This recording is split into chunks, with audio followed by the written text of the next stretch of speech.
Hi guys, welcome to Hands On with DoItYourself.com. I'm your host, Brad Pennington. Today we're going to learn some tricks and tips of gardening for those of you who might not have the greenest of thumbs like me.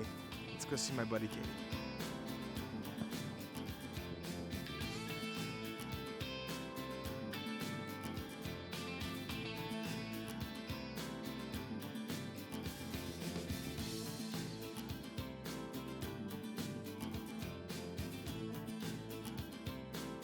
So we're here with my friend Katie Moss from Katie Moss Landscape and Design, and she's going to help me with tips on how to replenish my garden.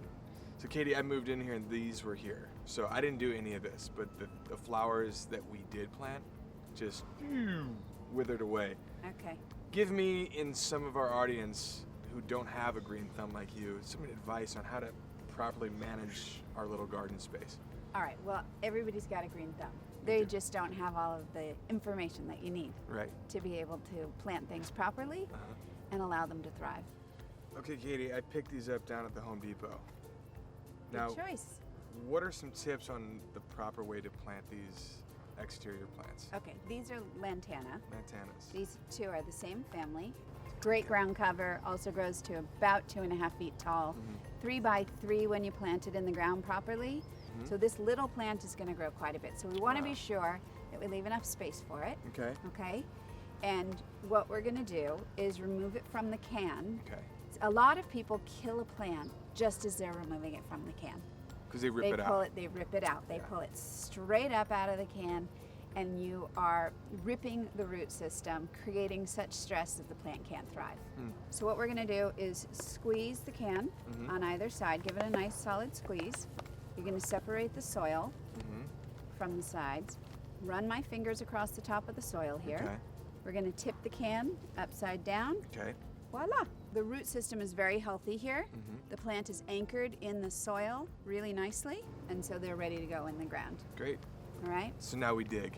Now we dig. Awesome.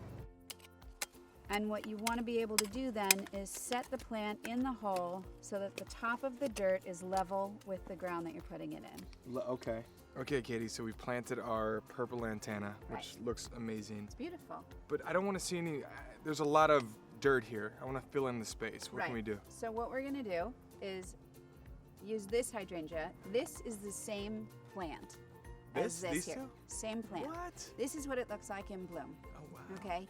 You've got to be careful to leave enough room for each plant to thrive. And also make sure that the soil's fed, right? And we'll get to that a little later. Also, we want to talk about the light, right? Hydrangeas want part sun, part shade. They'll do fine in full sun, but they'll take time to acclimate.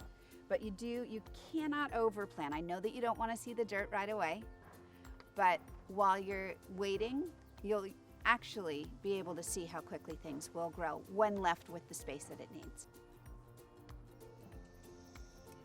Katie, we moved to the front of my yard, Right. which has a little bit more shade. And when I moved in here, all this plush green was vibrant. But yet, you look over here and this guy doesn't look like he's doing well. What's happening here? Okay, so this is a gardenia, A gardenia. which should be lush and green and right now, in the springtime, it should begin to bloom with these beautiful fragrant white flowers. And off the top of my head, I see two things that are not happening properly with this plant. One is that it hasn't been pruned. Okay. And also, I'm looking at the yellow foliage thinking it needs some food. Yeah, it doesn't look good. All right, so one of the things that's happening here is this plant is not dying, it's just undernourished. So what it wants is some good solid plant food. And I just run down to the Home Depot, grab a box of shade-loving plant food, and it's loaded with acid and iron. And you take a small amount, you're gonna sprinkle it at the base of the plant, water it in, and it's gonna start to feed the plant through the root system all the way up and in. It's referred to as feeding a plant systemically. If you take a look here at the plant that I brought, you've got the blooms, you've got fabulously healthy buds coming right here, just chunky. And they're gonna open up and be incredibly fragrant. So you can see how shiny the leaves are, how healthy it is. Yeah. It's got buds coming. This one should look the same. And what we're gonna do is start to prune this back. So what we've got here are nodes. Each new growth comes out of a node, right? The space in between is called an inner node. Inner node. So what we want to do is cut it back where there's been too much growth. And this, we're just going to toss, right?